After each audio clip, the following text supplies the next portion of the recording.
and welcome to the Yerky Boys. May the Kandrona shine and strengthen you. My name is Will. My name is Jonathan. And we are the Yerky Boys. All right, this is our tradition. This is our last traditional Q&A episode. For now. For now. That was our last planned one. Well, I don't know. Well, it's okay. So maybe it's our last Q&A episode, but you never know when she might rear her ugly head again in the future. I'm just saying, leave that door open just in case. All right. So listeners know the drill by now, right? You know what we're doing. You know who we're here to talk to. You know her. Yeah. Well, how did we bring her back? Have feelings one way or the other about her. How did we get her this time? Is this maybe I think. Yeah? Well, the time matrix got lost and nobody can use it again, so. Right. And obviously nobody's heard hide nor hair of the Drode. Hide nor hair. You'd think you'd at least hear hide. But hide nor hair has been heard. I feel like hide's the one you wouldn't hear. Yeah. I don't know. See what I'm getting at here. Because its hair sounds like here. And because he's hiding. Oh. I'm thinking of Hyde from that 70s show, who in real life turned out to be a molester. Well, I mean, I know how your mind works. I get it. I think we all understood that, but. We are once again going to be talking with who? The one and only K.A. Applegate. Say hi, K.A. Hi, Kay. There we go. We did the classic bit. Yep. Back again. Everyone cheered. Dude. All about the classics. Yep. Now, just to remind listeners before you get too excited, this is not modern day KA. So this KA doesn't know anything about, say, Doggo and Pupper or the amazing Ruby. This KA has just finished. Actually, I'm not sure. Actually, not sure what period she's from.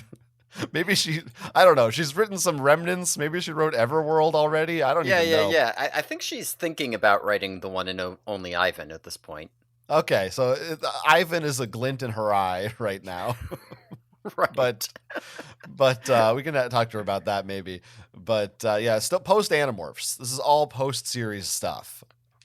Yes, and that is going to be the focus of today's episode. You know, we've done a lot of these Q&As. We've heard a lot about the process of, making the series, but we haven't seen as many questions on the ending. So we're going to do the last couple things that we didn't get to and heavy focus on the ending of the books. So that's, major spoilers throughout. Although, what the hell? I've said this many times before, but what the hell are you doing here if you didn't? Someone might have wandered in and not from the title realized this Q&A is specific. I don't know what we're going to call it. So I guess if I title it like Ultimate Last Book Spoilers Edition, then yeah, then something's wrong with them. I mean, you could just look at the last episode before this one and know better. But maybe it'll be recommended via an algorithm of some kind. How do I know? Maybe it's 20 years in the future when the Earth is a wasteland and they're, scrounging for scraps and food, and they just found one flash drive that has this episode on it in a heap, and they use the last of their battery power on their old rusty laptop listening to this as sirens and bombs fall around them.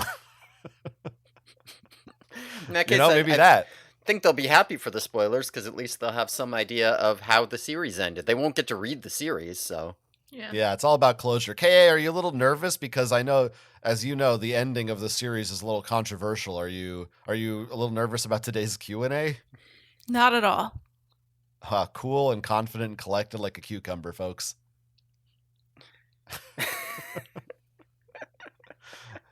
Well, I'm ready to get into it.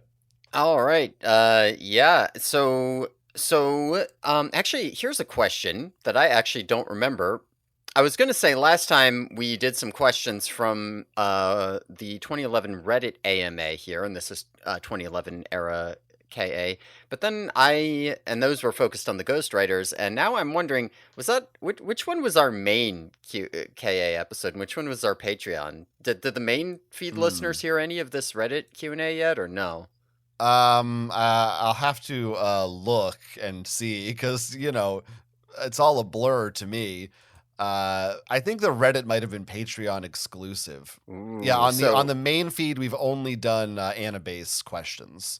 Okay, so if you're not a Patreon subscriber, and you can sign up for our Patreon at patreon.com/theyerkyboys. It's only $5 a month. Good. You get bonus episodes, and you get full-length song parodies, high-quality downloads of this week's song parody as well, even though you already got the full-length one, or last week's. Last week's, you greedy bastards.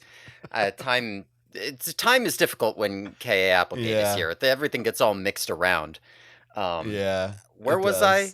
Anyway, if you're confused about where we are because you didn't hear the first part of this Reddit Q&A, you should go sign up. This is your chance.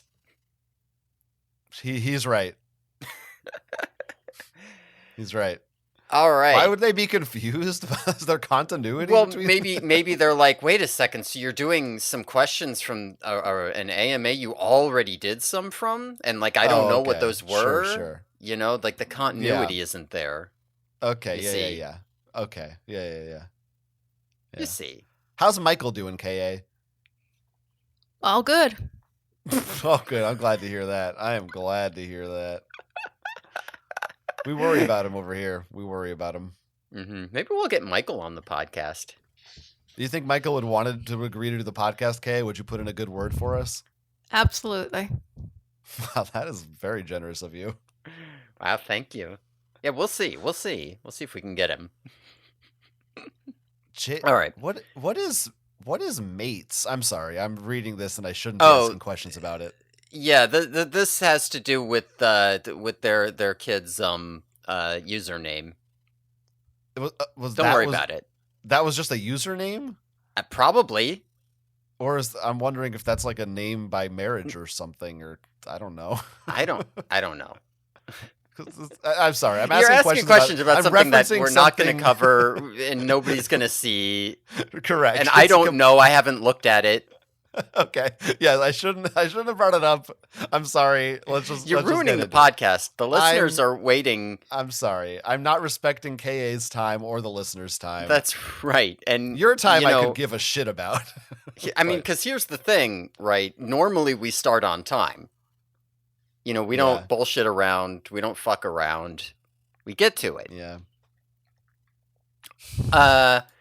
Okay. So let's dive right in. So this is going to be a couple of questions down here, KA, but I think right off the bat, let's just get to the spoilers. Are we all good with that? Woo! All right. So first question here for you, KA. Why would you kill Rachel? Why? That seriously traumatized me. She was my favorite.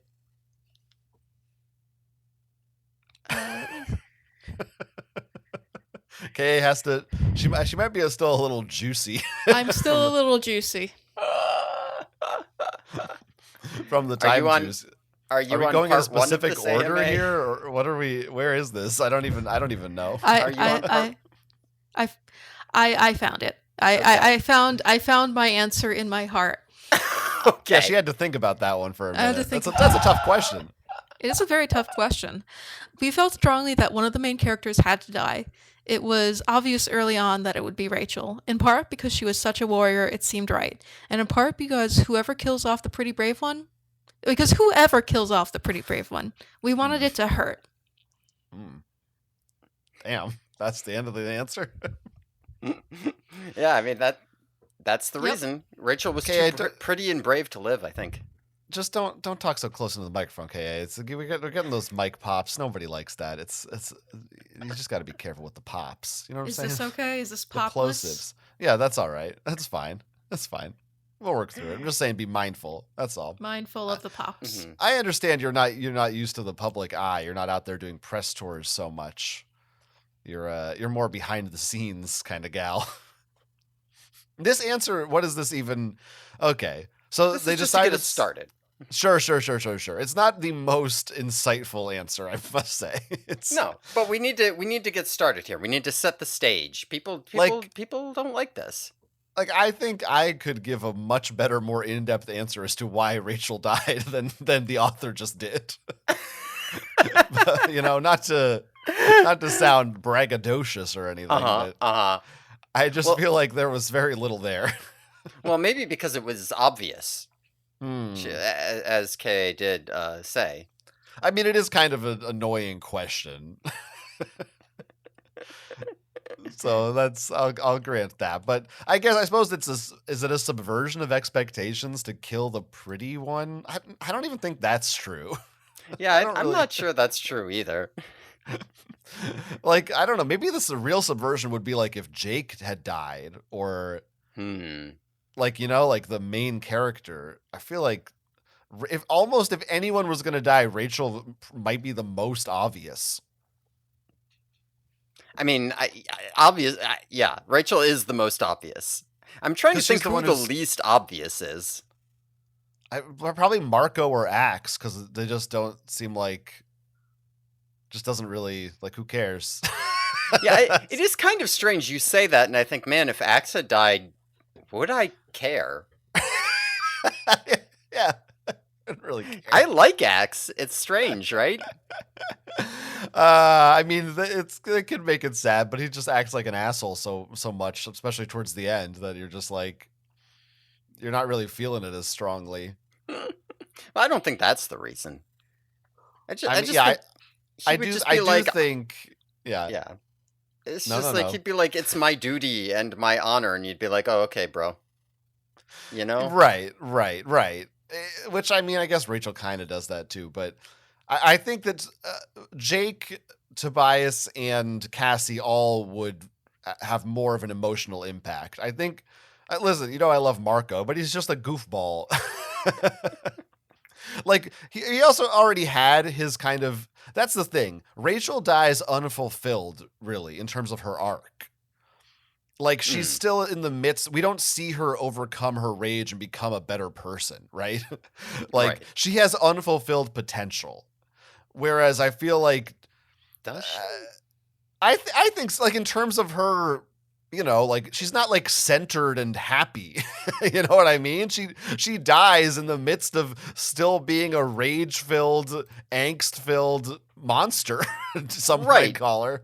Well, see, maybe this is your same thing. You're like, it's not fulfilled because it's not a happy ending, and maybe it is fulfilled. Maybe this is the natural conclusion to Rachel's arc, is that she dies. She Well, I'm doesn't just have saying, more potential. This is the end. I'm saying she's unfulfilled, like, personally, like, as a Sure. real human being, not like from a story arc perspective. Like, I don't know, man. You do recall when she said she felt exalted and this was her own perfection when she died. okay, I but think she was pretty fulfilled. you're taking it as from, like, her, what she wants. I'm Right. saying in real life, if you knew Rachel, you'd be like, that girl's fucked up. You wouldn't say Yeah. she's got it all together. She can True. ride off into the sunset. She's done. That's all Put a true. fork in her. Like, I think that is what makes it sad. Extra sad is that you're like, she never got the chance to become a better person. Whereas, like, Cassie, Marco, sure, they all have their flaws. I mean, Tobias has more probably than most, but they're not, I don't think they're as fucked up as she is. I mean, listen, that's all true, and I think that it is tragic that Rachel wasn't able to become a better person. But I'm not 100% sure that it's a matter of chance. You think that there was no hope for her, is what you're saying? That I think Rachel she was going fucked. to be this forever. I don't know that that's actually true, but I'm just saying, consider the idea that perhaps she was fucked.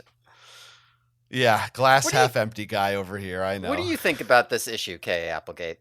What do you think about Rachel the character? I love all my characters, like my children. Wow. Right, but like, what do you think about her, like, as her arc of and her potential for growth? Do you think that people can change? Do you think that she could have been redeemed ever had she survived? Was she not? I You think she this was is an redeemed? excellent question. I think she was redeemed in her death. Wow. Interesting.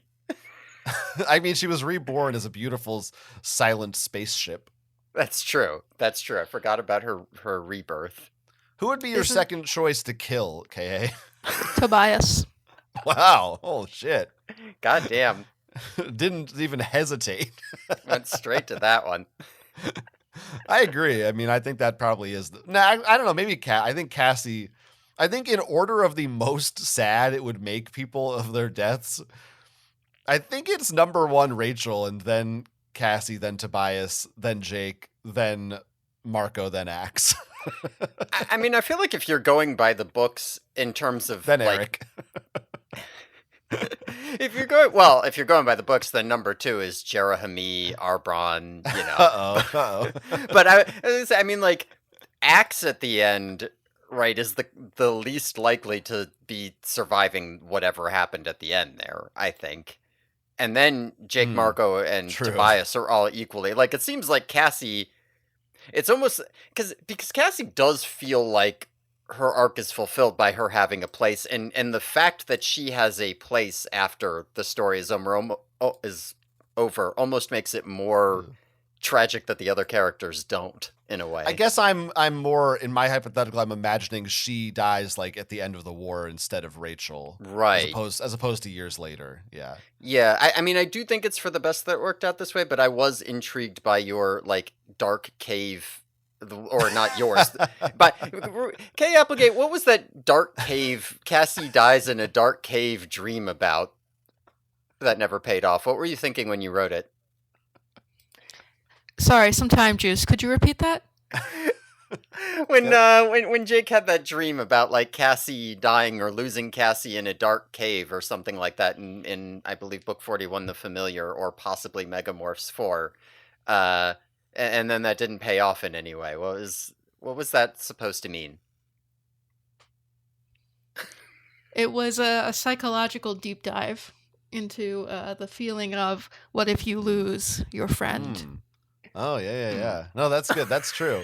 Yeah, it was about Jake worrying about losing what was most dear to him.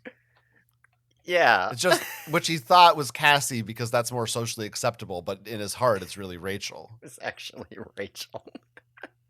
Yeah. All right. Well, we got more out of this answer than it merited. Yeah, that's for sure. Well, maybe we'll go long this time. I just want to do this. Let me just ask this next question real quick, and then we can move on. Tobias, my girlfriends and I all had book character crushes on him for some inexplicable reason. Maybe this relates to that guy with a hawk getting the girl memes. What do you think about that? Well, question? Yes, it is. I think human on bird action might be a bit feathery. Plus, it's very embarrassing to go to prison and admit you're there for raptor fondling. Jesus. Do you know that from personal experience, K.A.? No. What is guy with a hawk getting the girl meme? What the fuck is that? Yeah, what meme is that? Do you recognize this, K.A.? No, I'm sure but I'm sure it's cool with the kids or whatever. Well, this is, yes, for you it is current. I guess this is 2011. What the fuck is this? I'm trying to Google this right now. Guy with a hawk getting the girl meme. No, it's just giving me Hawk Tua.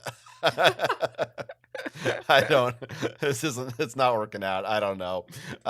This is before our time. This is the past. To KA, I want to ask you this. When you were but a girl, what boys did you have a crush on in your fictional stories? I was hugely into Luke Skywalker. No, this is bullshit. The time juice is fucking with her. There's no way that's true. Are you sure you didn't mean Captain Kirk? Yes, Yeah. Captain Kirk, sure. Yeah, I think that's what she meant. Yeah. It I also said books, but Oh. I guess you could have read novelizations of that. I don't know. Yeah, It's fine. Somehow books just converted to sci-fi in my mind. I apologize. I get it. Yeah, I don't mean, know. you're only a writer, so. Yeah. What do we need to say All about right. this? Everybody wanted to bone Tobias, I guess. Yeah, I mean, it's It's pretty obvious. I mean, he's the dark, brooding guy. He's the Batman. He's the that's what the girls like. we made a lot of jokes about bird fucking throughout this I podcast. wasn't joking. Right. Well, but it is a little bit graphic, your description of it as feathery. Yeah, I don't know why she went immediately to like she knows Tobias can morph, right? Why did you KA just jump right to bird on human sex? That's kind of weird. Well, No comment. Okay, yeah, that's what personally, I think it's the same reason we always joked about it. It's very obvious which Tobias Rachel wants sexually. Okay, because she's It's a not the child. human. She's a child. No, but I mean like the spaceship. Oh, at the end when of the they were series, she's 19. not. Yeah. Well, she Yeah, dies yeah. before but you know. Well, yeah, sure, but I think she's probably gonna come back. Yeah, the ashes were 19. Oh yeah, Tobias spent some alone time with those. Oh, look what you made me say.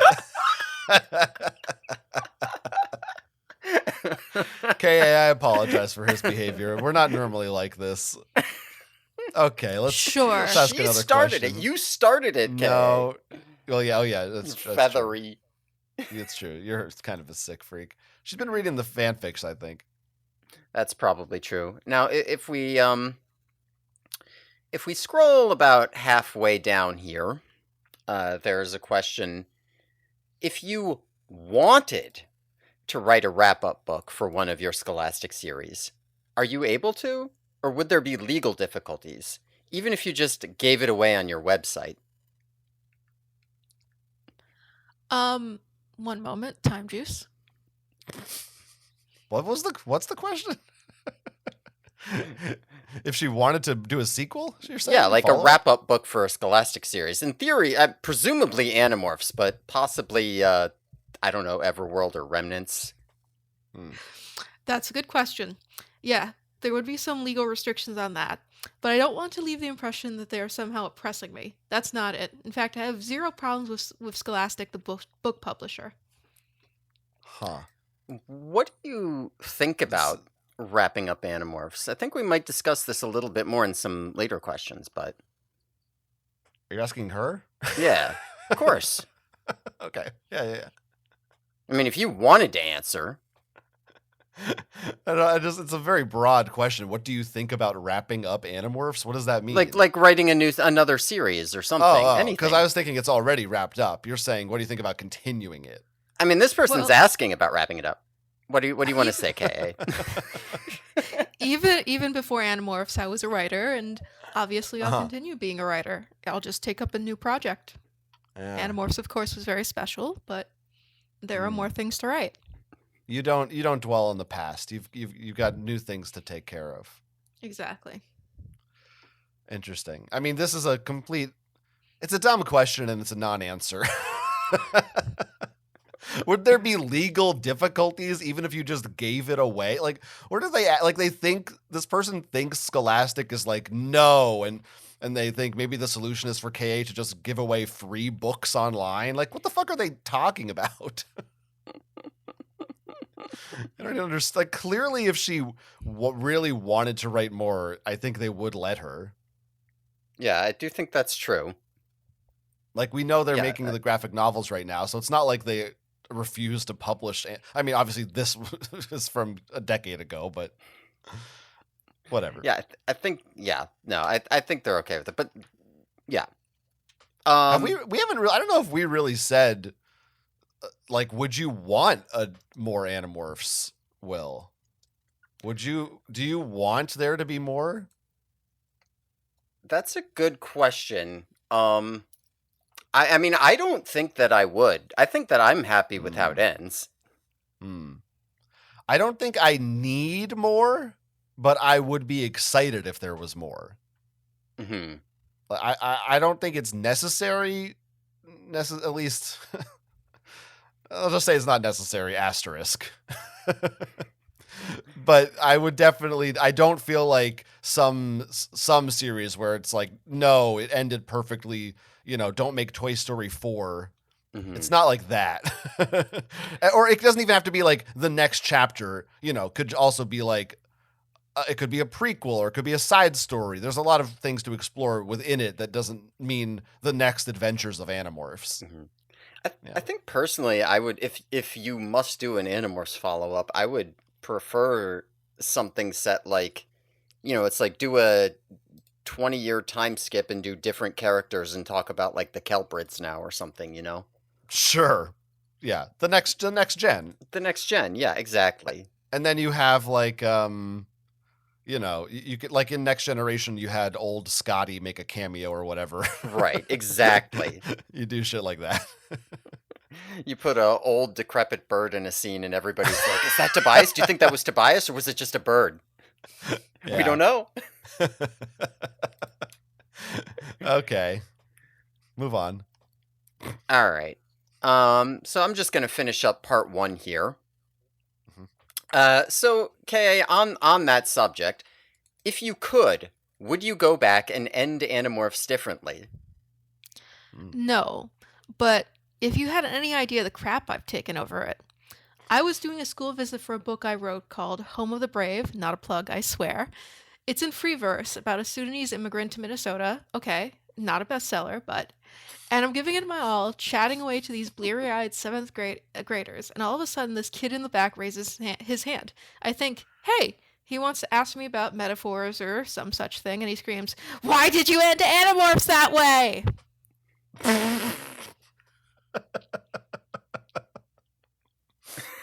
It haunts her to this day. Yeah, I mean... Are we going to do a Patreon episode on Home of the Brave? I don't think so. I don't think I've ever heard of Home of the Brave. A free verse book about a Sudanese immigrant? Dear God. I can't think of anything anyone in the world would ever want to read less. Why did you choose this as your work to present to a like auditorium of 7th graders? It seemed like an important book, and I thought some of them might relate to it. You're trying to get some of that sweet, sweet middle school tour money. Exactly. You're right. The next day is the yo-yo guy. Is that good money, the middle school touring? Oh, yeah. People make good money off that. I don't know, Kay. I don't know. I believe him. What do you think?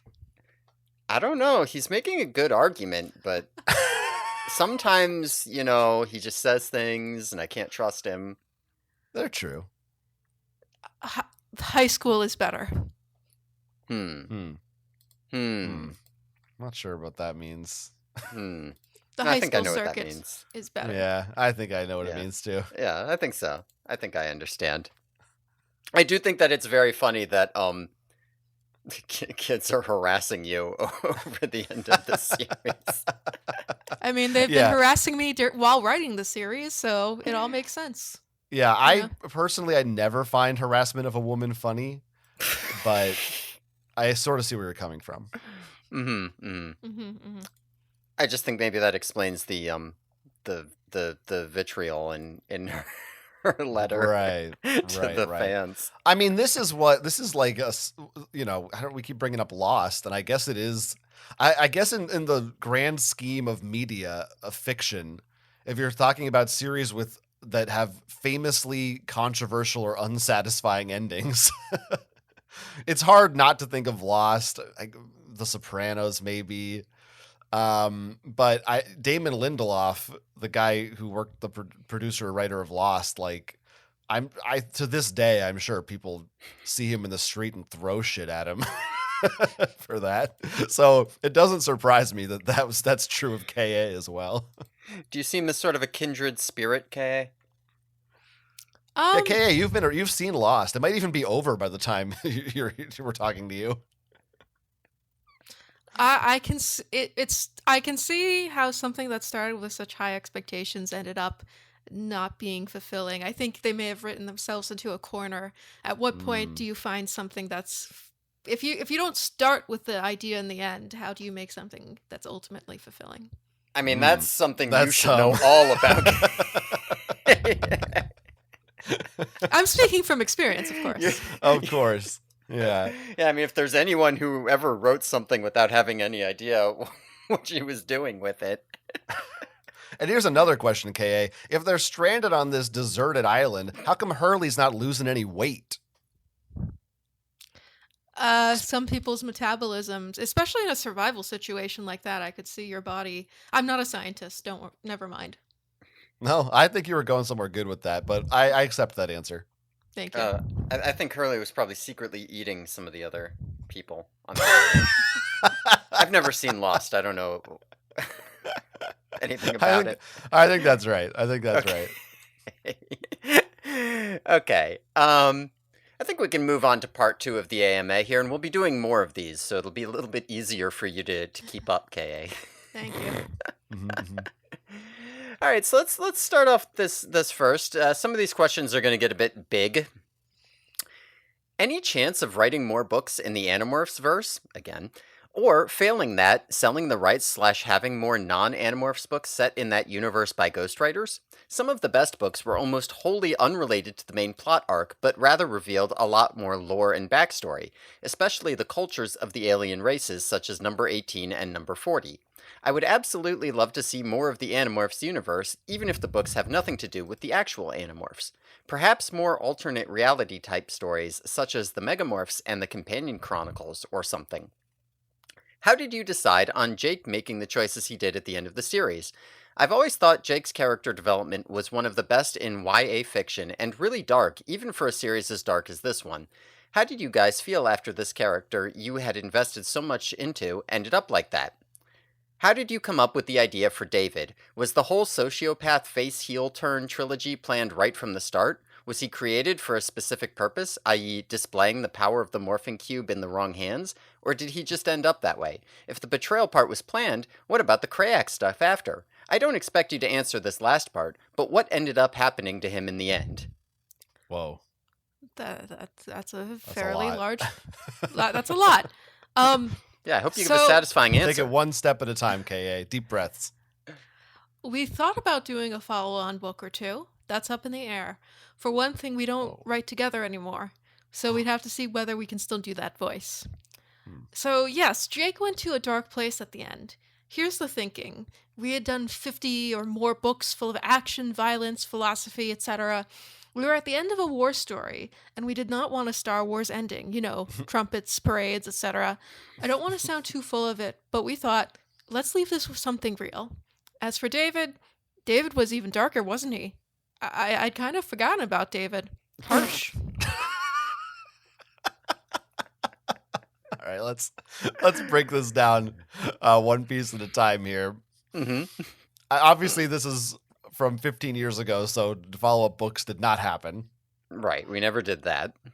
I have to imagine, I mean, I'm sure people ask her this all the time whenever she has a book signing or something still, but with the comic books coming out and stuff, you got to think it's on her mind. And that she must be doing okay. And I'm speaking about you in our present right now, KA, so it's maybe hard for you to relate, but I think you're doing all right in terms of financials.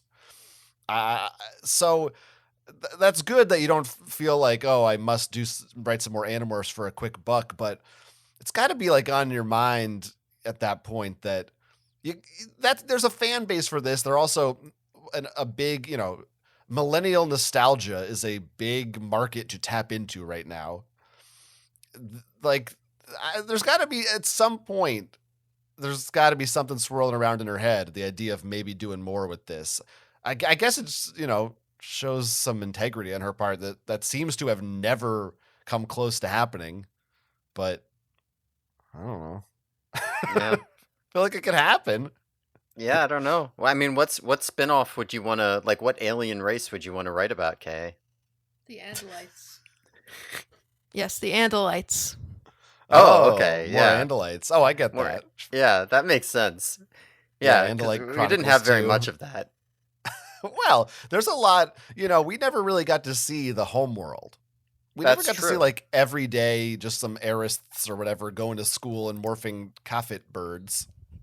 That is One true. thing One thing I will say is that I would like another TV series. I'm just waiting for HBO to, call me. They've never, had a bad Wow. series, so I'm looking forward to that Oh, day. I wow. bet You that's heard it here exciting. first, Yeah. folks. Oh Yeah. man. Cool, Well, cool, let's cool, hope that cool, that all cool. works out and we get one of those. Yeah, Kay did not answer any of these questions about David at all. Yeah, In fact, she forgot about David. Just forgot about him. Listen, I mean, you said it yourself, John. Motherfuckers act like they forgot about David. Or no, that was a different song you did. Yeah, I Sorry. didn't do that But one. it's in the same wheelhouse. You get it. Yeah. I guess maybe he's too upsetting that she had to repress him. Well, does anyone really care about him anyway? Oh my God, Ka. Yes, of course we do. Fans care about David. At least she kept the mystery alive, and she didn't just say, "Yeah, he fucking died." You know. I was considering asking, did Rachel kill David at the NKA? But I think it is probably better off that we don't know. Or, Yeah, I mean, please listen, don't tell that it's us. not answered, rather, I should say. Unless she doesn't, then you could hint at that, maybe. Okay, don't answer. Yeah, don't answer that. No. I bet, Kay, you don't even remember what we're talking about. That's how much you've forgotten David. Yeah, she seems to have blanked out a lot of the series from her mind. It's better that way. It was that bad writing it, huh? But here's the question: if there was a Star Wars ending, would Axe have gotten a medal?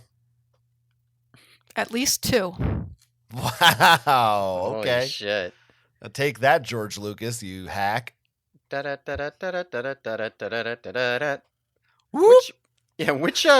Which ending? She says trumpets and parades, so I'm thinking you're thinking Phantom Menace, Ka. There are multiple celebratory endings to Star Wars movies, but I mean, which one were you thinking of when you answered this question? All of them. All of them, huh? All of them. All of them. Are you excited for the Rise of Skywalker, Ka? What's that? You'll find out in good time. Little tease, little future tease. All right, let's do a lighthearted question here. What Please. was the reason for making Axe's favorite food cinnamon buns? Whenever my mother makes her cinnamon buns for the holidays, my brother and I look at each other and scream, "Cinnamon buns!" and try. It doesn't say bunza. I think that this asker has failed in their interactions with their brother, but they scream cinnamon buns and try to devour them as quickly as possible. My mother thinks we are weird. Maybe. Because we love cinnamon buns. When we started Animorphs, we were usually still broke, and Cinnabon was a good night out for us. And you know what? Never even a note from Cinnabon. Well, that is shameful. Yeah, I feel like Animorphs must have done a lot for Cinnabon's business. For sure. Also, that is truly upsetting if Cinnabon represented a good night out. That paints a very bleak picture of the life of K.A. and Michael Grant during this time. I mean, as we have, maybe it was probably better back in the 90s. That's true. That's for sure. That's probably true, but everything's worse now. I'm just imagining you going out and grabbing a Cinnabon and eating it in the dark, hunched over on your couch as your only meal of the day, gorging yourself. Maybe you and Michael Grant are fighting over pieces of the bon. Trying so to get nostalgic. Carving it up with a fork and knife like two hobos carving up a bean. Let's be real here, though. A Cinnabon is not a bean. It'll No. fill you. I bet they were probably smaller back then. No, they're probably bigger back then. Yeah, that's Probably what it is. were. Shrinkflation. Is that what it's called? Yeah. Shrinkflation. Look it up. I don't think I'm looking it up, and I'm not seeing anything about Cinnabon here. Yeah, I just checked, and it is there. Well, I'll have to look closer, I guess. Yeah. I really want a cinnamon bun right now. Damn. That sounds Me good. too. Bunza. Maybe- Maybe we should pause this and go get Cinnabon. No, I think we got to keep moving. We got to keep moving. We don't want to put the modern. It could be a problem to put a modern Cinnabon into 2011 KA Applegate. It might mess up the time stream, you know. Are you telling me that Cinnabon hasn't sponsored this podcast? No, we have a lot of other sponsors. We have a lot of other sponsors. Actually, Cinnabon, I think, was one of them. Oh, really? I think so. Was it? I think they dropped us like some of our other ones did. Well, yeah, no, but I'm pretty sure they were in the mix. A lot of ours dropped us. Yeah. That's unfortunate. Yeah, I can't imagine why they would have done such a thing. I mean, since we did get a Nobel Prize for, kind of cracking the code on time travel, extracting a human being from the past. But the show itself is not very successful outside of that. I do have receipts on Cinnabon being a sponsor of ours, so. Good. Yeah, I thought so. Next. You were going to say something, Ka? Oh, no. Please continue. All right, let's skip down a couple here. Dear Ms. Applegate, yeah, I remember being about 11 years old when I read the final Animorphs book, and I recall how much flack you caught for the way you ended the series. I even remember there being a preemptive apology and explanation at the end of the book for ending it the way you did. I just wanted to let you know that that was the best way you could have possibly ended the series. Up until then, I had filled my young head with Star Wars, Power Rangers, and Transformers, and as far as I knew, war was awesome, because there were explosions, guns, and good guys versus bad guys. When I read the final book of Animorphs, that all changed. I was angry and confused because when the good guys won, it came at a great cost. They compromised their morals, genocide of the Yeerks, lost friends, and they all ended up with the scars and baggage that war leaves behind. I was pretty confused as an 11-year-old, but not until I became older did I realize the lesson you were trying to teach us. War sucks. Although it is sometimes necessary to fight, everybody will lose when there is war. Thanks for setting me straight. You made the right choice ending it the way you did. I just wanted you to know that. It always makes us both wince when we think of sending a message. We're entertainers. But I felt, and Michael agreed, that while we always denied that we were teaching whether we admitted it or not. We couldn't just do a Star Wars ending. Look, I knew that's what the fans wanted at the time, but something was nagging at us and basically said, no, you cannot write all these books and cash a bunch of checks and walk away with the final message being, see, everything was just peachy in the end. Cue the trumpet fanfare. So Cassie was basically fine because she would be, and Jake was lost, a kid who had grown up and done too much, and Marco was having fun with it all for a while at least. Axe was stepping into his big brother's shoes at last, and Rachel was dead, which left Tobias destroyed. We thought that was about the way a war would be. Some soldiers would shake it off, some wouldn't, and some would be dead. Yeah, one would be dead. The rest would all be fine. Well, fine is a relative. Sure. I mean, here's something I don't know. Cassie is basically fine. I think we talked about this in the episode, and I think we kind of had I feel like we landed on that being, like, right. But is it? Should Cassie be a little more affected in the end? Like, did she get away a little too cleanly from all this? Like, because there's one angle that you could take that because of how opposed she was to the violence and what a part she took in it, that she might be the most traumatized of all of them in the end. I mean, I do like, and because it seems like they're building up to it. You know, again, going back and citing 19, my favorite book, the bit where Jake says, like, when everything is over, we better hope there's still Cassies around, even if whatever. I do think that there's something to the angle of it, you know, intuitively it works the way you said, but, like, perhaps it works the opposite way. The fact that Cassie was able to continuously question herself is what allowed her to actually move past it, because it allowed her to keep that basic part of her humanity functioning through it rather than letting go of it. I don't know. That's how I read it for sure. And I think that's how it's supposed to be read. You're not wrong, though, in saying that, like, yeah, I mean, you would kind of think, wouldn't you? Yeah, I see what you're saying, that it's like, even though she took part in it, she never lost sight of how messed up it was. So in some, maybe on some level, she doesn't feel like she got lost in it.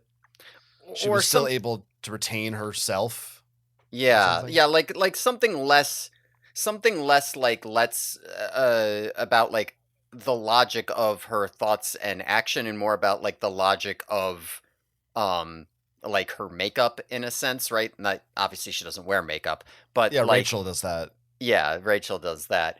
But like, instead of saying, "Well, I feel this way, so I should feel this way," it's like, well, the effect, the PTSD, the trauma had it has less to do with like this discordance between what you wanted to do and what you're trying to do, and more just has to do with like how you were directly impacted, or how by what happened, and how you absorbed it, and the fact that she didn't react to it by letting go of that element of humanity was what allowed her to bounce back from it in a way that was different than the people who did, or something to this extent.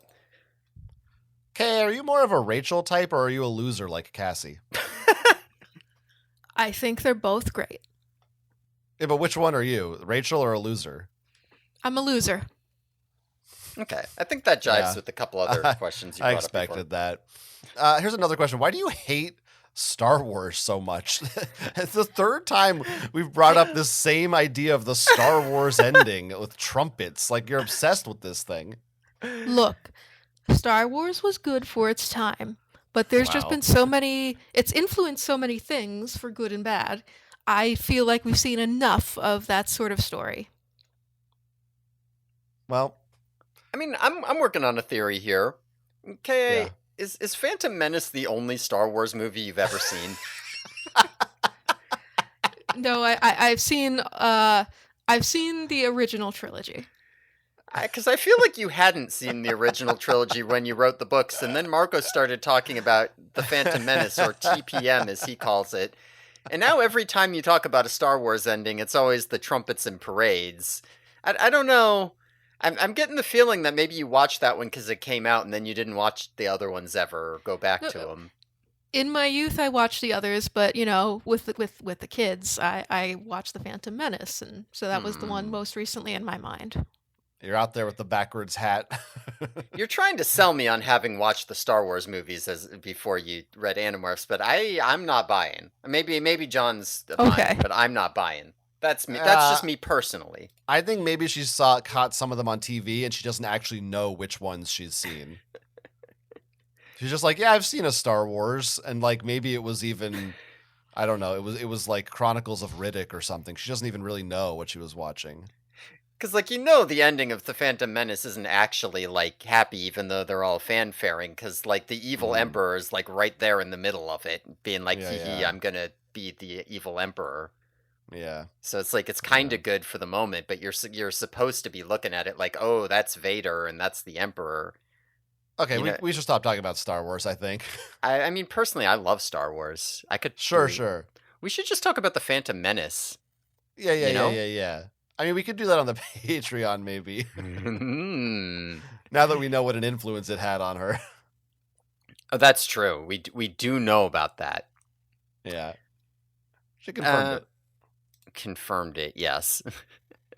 All right. She's not denying there's it. honestly not that many of these left, so I'm just trying to give us some. So if we move down toward the bottom here, we're going to do a couple of short questions. So this, and you're going to say this isn't a question, John, but this person says, to this day, I still subconsciously distrust anyone by the name Chapman. As you should. They are all bad people. That sucks. Now, I know you made that clear, I guess, when you made the Chapman from the Andalite Chronicles the same one as in the series, for no good reason. But I guess this applies to real life, too? Of course. Okay, well, this is also throwing Melissa under the bus. Yeah, I was going to say, is this why you didn't write any more Melissa? Why do you Yes. hate Melissa? Why did you not want to have another young female protagonist in your series? They can't all be protagonists, John. Oh, I disagree. I think every woman is a princess or a queen. Every woman is a protagonist. Damn right. But I get it. You're in 2011. The modern wave of feminism hasn't quite caught up with you yet, so it's not your fault, KA. Everyone listening, please remember this is 2011 KA. Do not cancel her. It's not her fault. That's right. Don't listen to K.A. Applegate. A man is speaking. Listen to him instead. Thank you. What do you think about all this, K.A. Applegate? Are you happy that you decided to come on these podcasts with What are you us? asking her for? Because we've brought you on a couple now, and has it been good? Is it a good thing we did this? It's always fun with you two. Did you have fun? Did you enjoy it? Always sunshine and rainbows. Oh God, she's melting. We gotta go to another question. And when you see the time juice flow start to engulf you, and you know you're about to be whisked back to do a podcast, you're like, oh boy, I can't wait to see my two best friends, Will and Jonathan. That's correct, right? Yeah, because I never have anything more important to do. Mm-hmm. It's like that. It's like that Sandman, which I in 2011 it still was okay to be a fan of, where he like has lunch with that one guy like every year for like a millennia or something.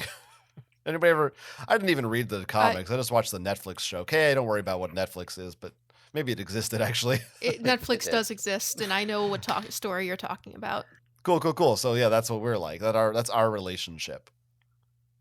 Kill me. And in many ways, Sure. I'm like Neil Gaiman as well.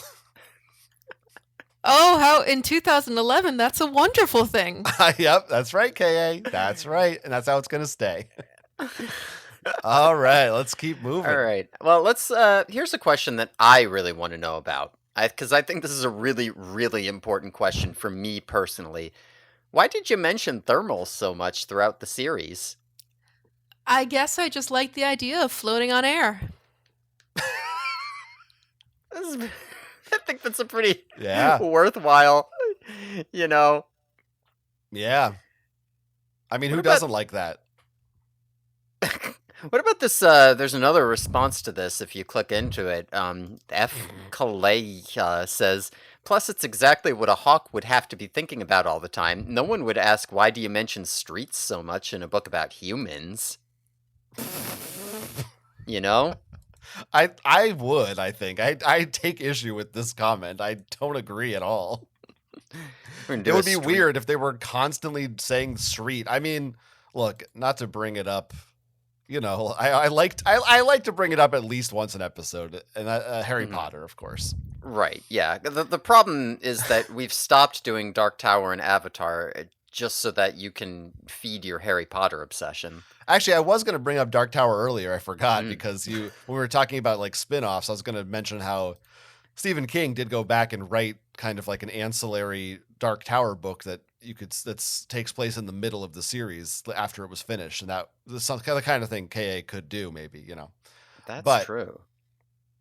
I was going to say in Harry Potter, in many of the books, they're always walking around Hogwarts. I might have even brought this complaint up on the show before, but they're always, I swear to God, she's constantly talking about the corridors of Hogwarts, which I guess it's like, yeah, there's corridors, makes sense in a way, but I swear it's like every other paragraph is they walked down the fucking corridors and turned under to the point where that word is just meaningless at a certain point. So I've specifically been pissed off by this kind of thing in a human context. And so I take issue with that person. I think corridors might just be like a British word. It's like the English word like and or something is the problem. It's just a culture shock thing. Yeah. Just say hall once in a while or something, Like, Jesus Christ. Get a thesaurus. All right.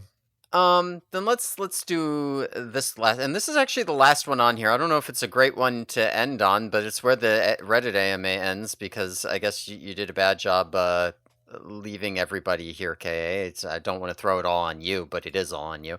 Um, Mhm. wow, I really can't believe this. I don't have a question, but here's something kind of crazy I always wanted to tell you. I'm currently serving in the US Army. A few months ago, some of my buddies and I were talking about ethics and morality in war, and somehow the Animorphs series came up. Turns out that not only had my entire squad read your books, but we all agreed that they, Hork-Bajir Chronicles and the later books especially, were the first time any of us had seriously thought about the ethical quandaries and effects of war. Sounds kinda silly to say, but I just wanted you to know that you had a huge impact on those of us who read your books growing up.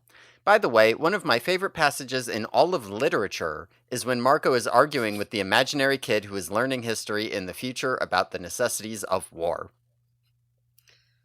Thank you for your service. My dad was in the army for one tour, and Michael's dad, who I love by the way, was a 20-year career soldier. Chief Warrant, Michael says.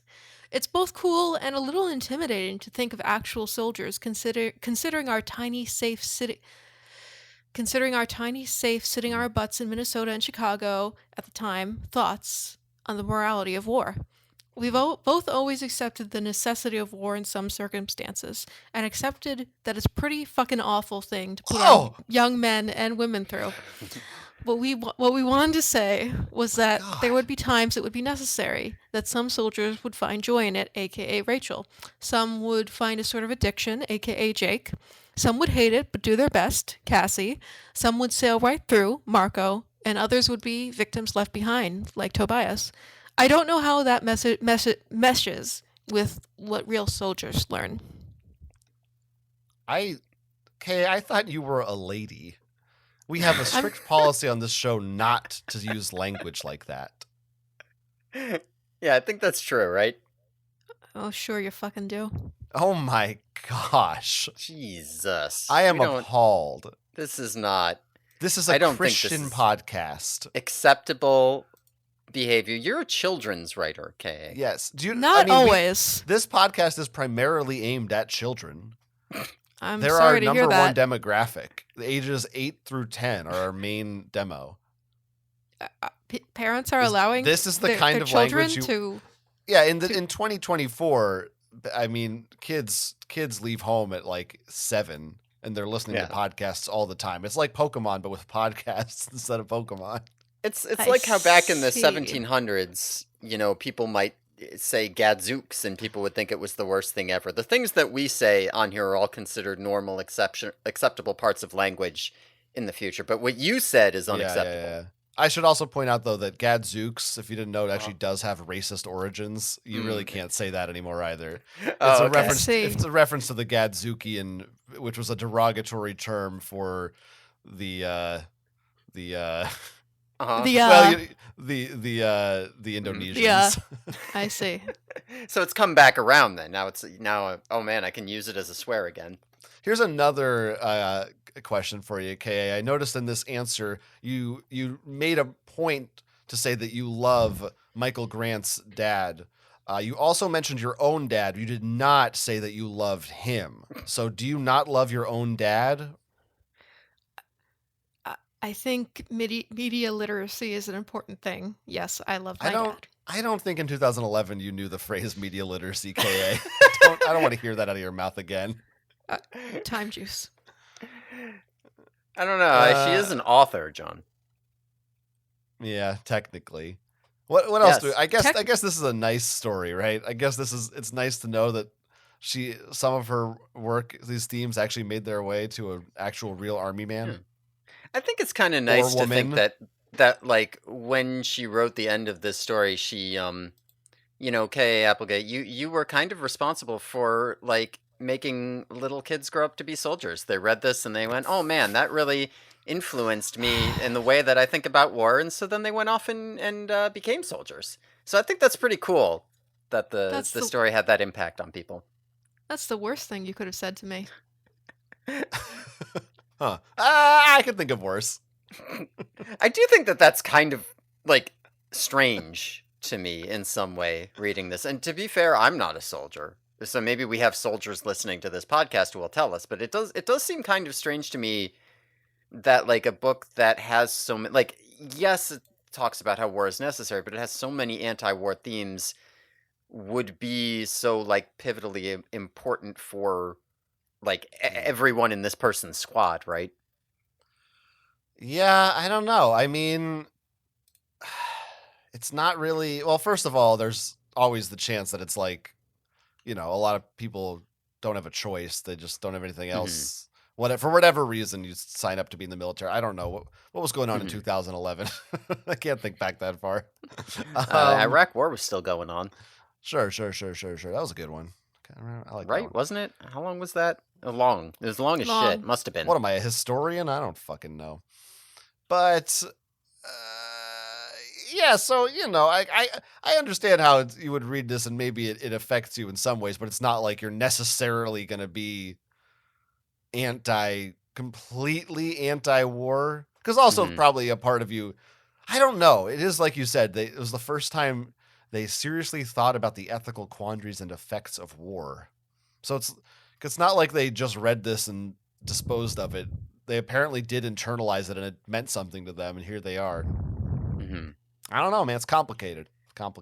Yeah, I mean, I think it's interesting that they cite the favorite passages in all of literature, and Marco is arguing with the imaginary kid about the necessities of war.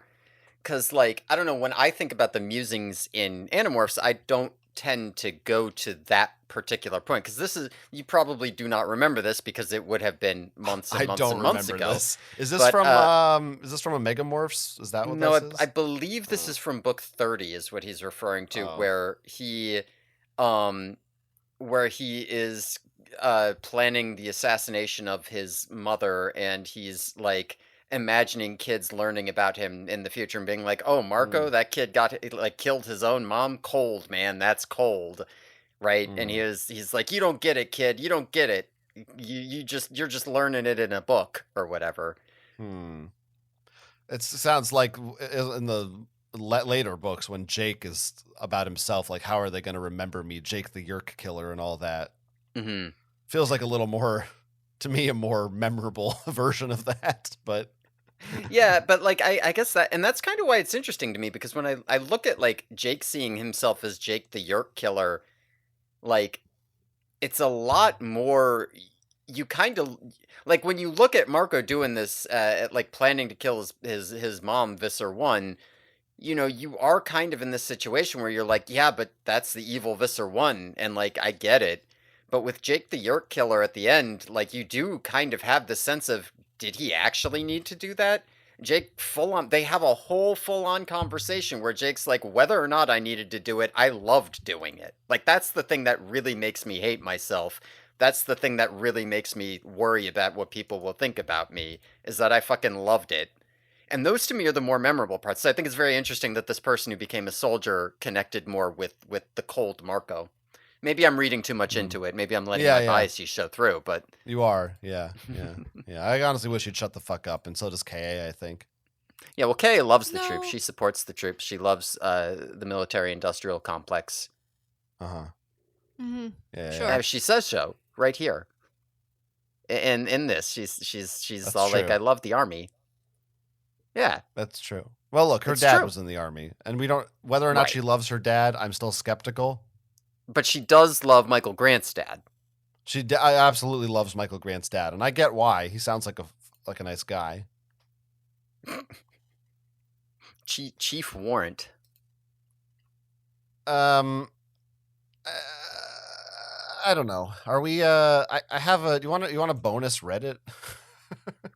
What did you? Do I Bonus? want to do bonus Reddit? Yeah. I'm willing to do a Well, little bit of bonus Reddit here. I think this is maybe a place to squeeze it in. It's well. So you remember Yeah, last week, because we did all these Q's and A's, right? yeah. No, I think we pretty much just had a little bit more to wrap up, and I think we've basically covered it. Well, last week, of course, on our season recap, we read Reddit comments on the thread that I made. And Mm-hmm. there was somebody's comment came in like a late one after we did Ooh. that show, and I Okay. wasn't sure. I thought maybe I'd throw it in on another episode, but yeah, maybe now is a good time to just because it's also about the ending, and that's what we're talking about Yeah, we're still. already on the Reddit, and hey, we could get an off-the-cuff K Applegate answer. So this person's Yeah, yeah, kind yeah, of getting rewarded for answering late, in a yeah. way. So it's kind of an interesting take on this. I asked about people's thoughts on the ending of the series. Uh-huh. And interesting. We've got a real, this one kind of goes against the grain maybe of what we've been talking about, but at the same time sort of aligns with it. How does that excite you? That sounds like you didn't say anything. Yeah, tell me. It sure does. This comes from a commenter whose name is 00ZAU. Zhao? 00Zhao? Uzhao? Sure. First, they linked to another comment which someone else made in a different thread 4 years ago about the ending, which I'm not going to read. It's extremely long. But they said about hating the ending. And they said, this comment really solidified my feelings. I think the ending was a huge turn from the series prior to that point. Defending the ending on a war is hell, people die in war, child soldiers, etc. basis rubs me the wrong way. Because the first 30 books or so are basically a Saturday morning cartoon or Super Sentai show in YA book form. People die and get unkilled, or totally should die and don't instead.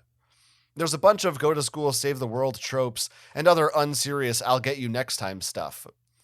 There's hijinks, misuse of their powers that would be a huge liability. If the whole series took itself as seriously as the final arc does, that would be a huge liability if the whole series took itself as seriously as the final arc does. The ending feels like a sucker punch and not an earned one. The genre and tone totally shift and makes the ending feel like an ass pull. The fuck is that phrase? And I think that the longer a series runs, the more reason there is to not do that kind of shit. Sorry, KA. I didn't mean to curse. Massive twists devalue the time the audience has invested prior to that point. So basically, a short story or TV episode length, like Twilight Zone, can get away with a twist or serve because the time invested is kept down. A good twist can be worth wasting your time with the prior half hour. I don't think the messaging of the final act of Animorphs was good enough to make up for what it did to my enjoyment of everything prior. And worse, I don't think it was even a salvageable decision. I don't think such a shift can work for me, no matter how good the writing, after so long in the comfort food zone. Beyond that, though, having a new villain show up out of nowhere and then a cliffhanger feels like an extra slap in the face on top of my other tonal complaints. Yeah, so this person, when people knew they were talking to you, Kay, they were taking it easy. When they don't think that you're around to respond, the kid gloves come off. Does that make you feel bad? Did you cry at all while I was reading that? No, but it gave me some thoughts. Okay, go ahead, share them. I'm sorry that this person thought that they wasted their time by reading my series, and I'm sad they feel that way, but in the end, this is the story I wanted to tell, and I understand if that's not the story that people want, but it was the story that I felt was right. And worst comes to worst, you remember the joy in reading those first 30 books and create your own ending, but I don't regret what I wrote. It was what I needed to say. Very well said. Do you regret some of the parts you wrote, though, that weren't the ending, though, maybe? Like maybe just one or two parts. Any regrets at all? Some things were... There's always going to be things that could have been done better. I don't know if you recall in previous episodes, I tried to stop you from putting Helmicrons in any more books, and it didn't seem to work. You can lead a horse to water. In the end, I'm going to write what I feel like writing at the time, and that doesn't always mean looking back 10, 20, however many years that I think the same. But at the time, it was what I wanted to write. Could you rephrase that and say, like, you can lead an Andalite to a grove or something? Sure. Okay. You can lead an Andalite to a grove, but you can't take the grove to the Andalite. No. But you can't make him absorb it through his hooves, is what you say. There you go. Yeah, you can't make him absorb it through his hooves. Hooves. Hooves. We say hooves in the future. Hooves. Yeah. It behooves sounds you. Though Right. that you are saying that you don't regret bringing the Helmicrons back. No, I don't. And you don't regret any usage of beavers or the Civil War. Sorry. No regrets about any mer people, maybe? I I don't think she has one. I wrote what I wrote, and looking back, some things can be silly or weren't paced as well as I wanted, and Sounds like you don't what's even written, regret the ableist stuff. It's I know true. better now. We didn't I don't even know. confront you on that. In Nobody. 2011, you might not have known better yet. I was kind of, when I was browsing through this AMA, I was kind of surprised to see that nobody there asked in any way when they were talking about the ending about any of the auxiliary animorphs. This is the interesting thing, it seems, and we're going to dive into more Reddit stuff next week, I think. Mm. But, right? It's next week, isn't it? Oh, no, that's on the Patreon, No, I thought we were maybe? doing it this week's Patreon, as I thought we were doing. Oh, man, my timeline is all confused. We'll figure Yeah, it there's out. juice everywhere. But, so maybe there is more of this elsewhere in the fan community that we'll discover. But from the limited stuff we've seen, at least that I've seen so far, it seems like people aren't asking as much about, like you said, the auxiliary animorphs. They're not asking about Elemist and Krayak. Everything is just dwarfed by A, Rachel's death, and B, the fact that it's like a cliffhanger. Like, and every other aspect or plot thread that's left dangling or character that isn't fully developed, you might see here or there, but it's just, that's not what people want to talk about. They only want to talk about this, the very ending, the specific scene that it ends on. Yeah, I guess I understand it, but I can't help but notice that there was a lot more thought-provoking ideas put into the responses to our presence on the Reddit when we came in and asked people to talk about it than to K. Applegate's. Well, like you presence on the said, Reddit. they're putting on the kid gloves. They don't want to. Right. They're talking to the woman herself. Right, exactly. Yeah, with us, they're like, I'll tell these assholes how I really feel. I think I did actually have a response to that question that I forgot about because then we started. Well, I'm gonna give a response instead. I'll respond to it and maybe it'll jog your memory a little bit. This comment from Uzao. It's funny because it feels like KA's whole justification is like, I after doing this for so long and it's all about this war, I couldn't end it on a message that war is good. And this person is like, it's not that they're arguing that isn't a tonal difference. They're like, no, I just liked it better when it was just silly and stupid, and I don't want it to be meaningful and true. I preferred it when it was just fluff and nonsense that didn't make me think at all about the world. But my main thing is, I really disagree with I somewhat disagree with their core premise, which is that the first 30 books roughly are Saturday morning cartoon Super Sentai fodder, which is true for several of them, perhaps even many of them. But if we're going to the first 30, you already have the Departure. You already have even the David trilogy. Now, you can argue that some of those books are incongruous with the books around them, but it's not as if there had never been a shift in tone before the final arc. There was shifts in tone sometimes from book to book. So, like, that darkness was always present, even if it took over more towards the end.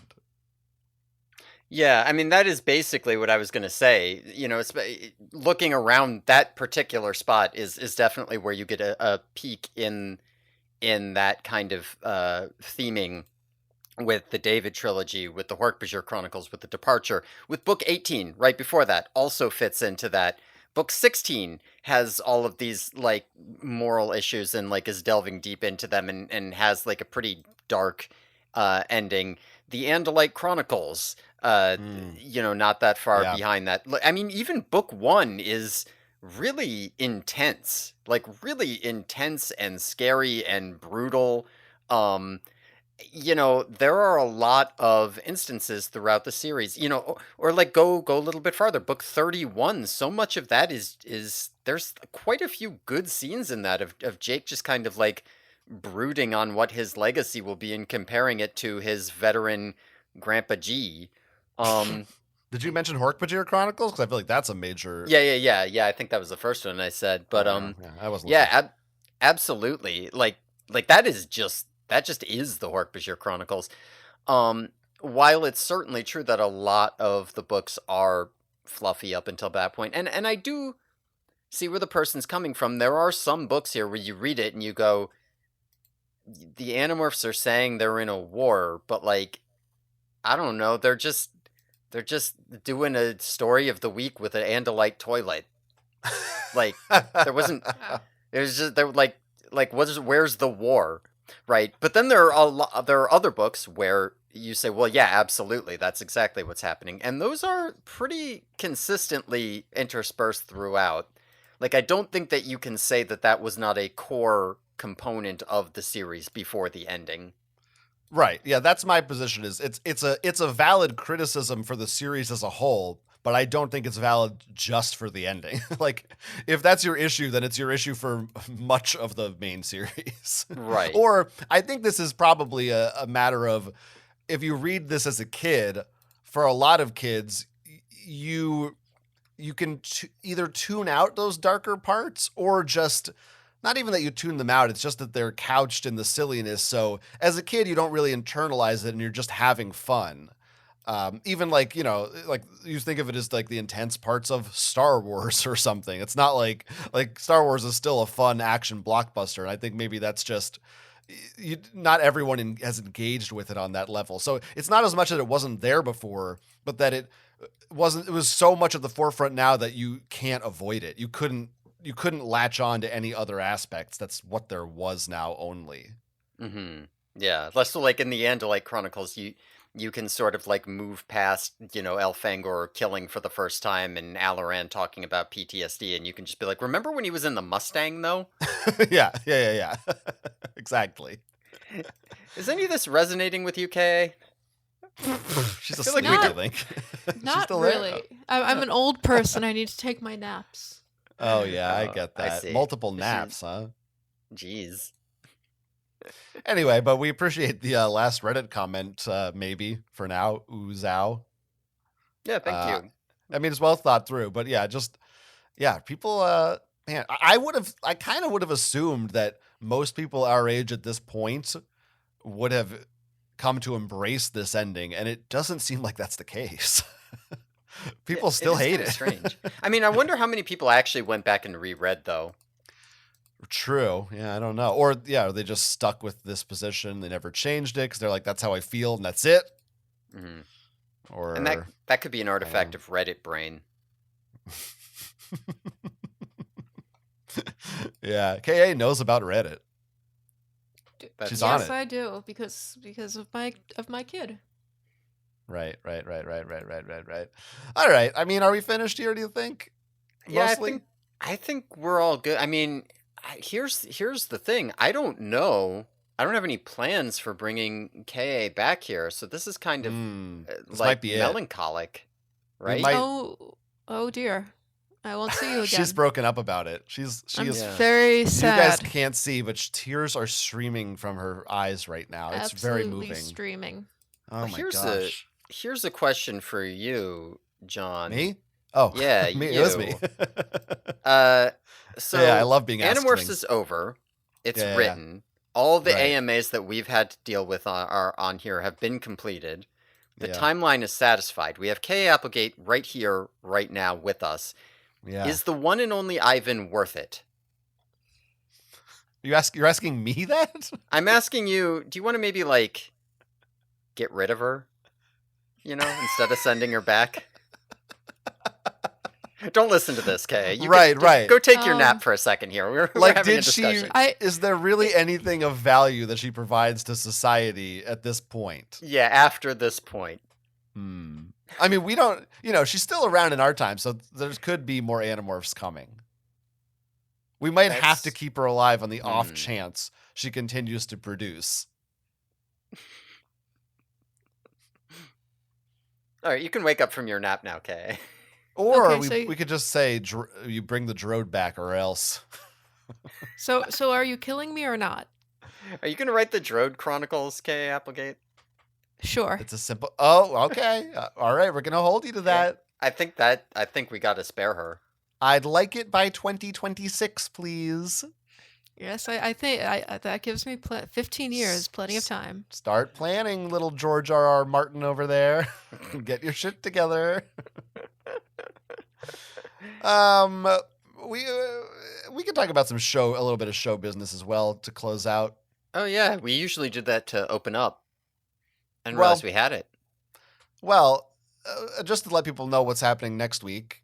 Yeah. On the Patreon, as we indicated, we will be looking more at the Animorph subreddit. Now that I am able to look at spoilers, we're just going to kind of do a deep dive and read more community thoughts.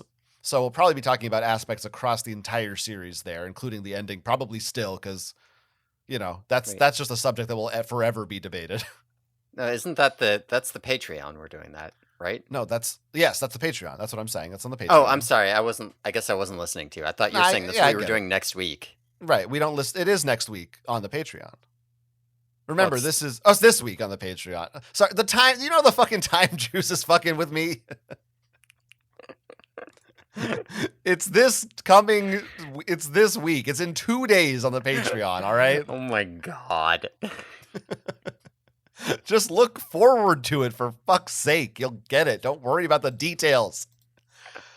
On the next main feed episode that everybody gets, coming out on a day in a week, we're going to be doing another fan fiction episode where we read more fan fiction of Animorphs from the internet. This time, once again, kind of a grab bag, but spoilers, the guardrails are off. So we're going to be probably looking at some post-series fanfics or just any kind of general fanfics that catch our eye. I don't think there's really a theme here other than they can include big spoilers, so we can just go nuts. Yeah, I mean, I was going to try to go for like stuff about the ending or stuff that is post the ending, people who continued it, anybody who wanted to write about the one, that kind of thing. Yeah. That probably should be a focus, but I don't want to limit us too much. That's all. Because it's our last scheduled big fanfic episode. Yeah, I was wondering about this though, because on the Patreon we're going to do a special thing, but that's what I was about to get our frequent writer in Efflume, wrote us a very nice fan fiction, and it would feel kind of bad to me if we relegated that to the Patreon and made people pay for it. So do you think we should maybe try to cover that on the main show? No. Oh, I guess you got to pay for that one too. I think we should stick to the damn plan as we discuss. What are you doing live trying to fuck with our schedule?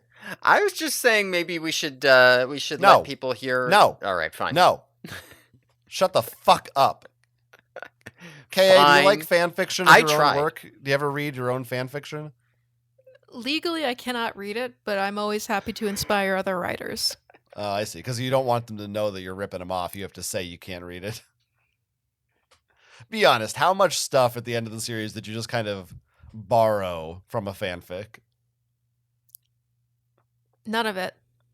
Okay, very diplomatic answer. I see. Doesn't quite say yes, doesn't quite say no. Not exactly a denial, but interesting. Very political of you, yes.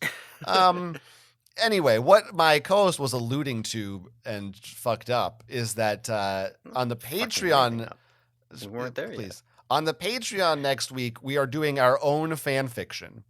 We will be writing our own fan fiction, and we also are encouraging you, the listeners, to write in if you have fan fiction. Maybe we said it was only patrons, but I don't know. Anyone who wants to. Well, yeah, you'll only get to hear us talk about it if you're a patron. It's going to be a Patreon-only episode. But listen, if you're so worried about the Helmicron Chronicles that Efflume wrote, sorry to spoil it, but he already said that once in another email. Which we are, so we have at least one in the bank. So you've got some competition. If you're not a patron, it's Efflume's work. You put effort into writing this. He should just post it on a website or something so people could read it without necessarily hearing our thoughts if they didn't want to pay for it. Is that a nice compromise for you? That's fair. Listen, Efflume, I tried to get it more exposure. I did my best, but you heard him. You heard how unreasonable he was about it. So the only exposure you get is going to be a shout out, a Patreon episode, and whatever you do yourself. I gave him a free song last week. We got to keep him coming in for something. Anyway, it's going to be a lot of fun. Submit those now if you want to. No guidelines, no limits. Do whatever the hell you want. I think no one else will do it. It's amazing that anyone did it. But listen, if you got it in you, your deadline is like You have like a week. Actually, It you is have less than a week. I don't know. You just write it fast. mandatory for all patrons. If you're a listener, we still want to hear from you, right? Even if you're not on the Patreon, we still want to hear from you. Our patrons want to hear from you. If you're a patron, it is mandatory. You have to write it in. We will delete you from our Patreon. You have members. until October 7th, let's say, 2024. That's your deadline for submission. That's our deadline, huh? Yeah, what? Why are you? I don't know why you're laughing. It's like that's the days before we record it. I don't All know right. what you want. I just thought it was very funny that you didn't know right off Didn't the know top of your what? head. You had to make up a I deadline. made sure. I didn't make it up. I looked at the calendar, for Christ's sakes. What are you even? All right. What are you snickering about? You don't even know what you're fucking talking about. All right. Ka, be honest. Should we bother reading Everworld or Remnants, or do they kind of suck? She's gone. She left. Oh, she's no, actually... I'm here. Go ahead. I personally, yes, but Okay. it just depends on your Wow. taste. Okay, Again. No. Personally, Diplomatic. you should read them. Okay. Sure. Well, that's coming up too. So get to the Patreon, patreon.com/theyerkyboys, and email us, theyerkyboys@gmail.com. And AKA, anything you want to plug? Here, I actually brought up, because I was curious, some Amazon reviews for Home of the Brave. Which, by the way, you started going by Catherine Applegate. Why did you drop the KA? Initials made it easier to make it easier to sell serialized children's books. This makes me this helps me more in that genre by using my full name. I see. Seems like you're throwing away a good brand, but that's good. I get it. It has good reviews, guys. Based on 1,800 plus ratings, it's got a 4.7 out of 5 stars. Wow. Oh, that's lovely. Want to hear the AI generated summary of the reviews? I do want to hear the AI generated summary of the reviews. Customers find the story beautiful, realistic, and good reading. They describe the writing style as amazingly written, well told, and lyrical. Readers find the book thought-provoking, eye-opening, and interesting. They say it teaches a great lesson and shows a different perspective on life. They also find the humor lighthearted, funny, and poignant. So, that's pretty good. That's pretty strong praise for you there, Ka. Pretty strong praise. Yeah. Lovely. Say I'm so bad at writing. Yeah, Ka, don't worry about AI. No, don't even worry about that. Not taking your job. Well, it probably is taking your job, but yeah, it won't it's write gonna well. take your job. Yeah, no. like- But no, like, it you won't won't- matter. Yeah, you won't be able to write books anymore. The books will just be bad, but it won't Right. replace you in that sense. Right. You're irreplaceable, but you will be replaced. Right. Everyone will know it was a mistake when it happens. That's why you have to write the Drode Chronicles ASAP. I see. We don't want an AI Drode Chronicles. Anything else you want to plug or say to the listeners before we leave you and possibly never hear from you ever again on this podcast? Thank you all for listening. I'm glad you enjoy my series, and thank you, Yerky Boys, for giving me this opportunity. I'm going to cry. I knew she liked us. And can you also add a part in one of your books where Marco and Rachel hook up? I think it's a little late for that. Also, she already did. Don't be greedy. No, Remember- I meant more explicitly. Well, weren't you talking about this fan fiction that you made? Oh, yeah. Perhaps you should consider your own writing. Well, let's just say I might have a few ideas. Maybe I'll send you a copy of them, Ka. You'll get a kick out of Sure. it. All right. Thanks, everyone, for listening. Tune in next time when we will be doing our spoiler-heavy fan fiction on the Yerky Boys.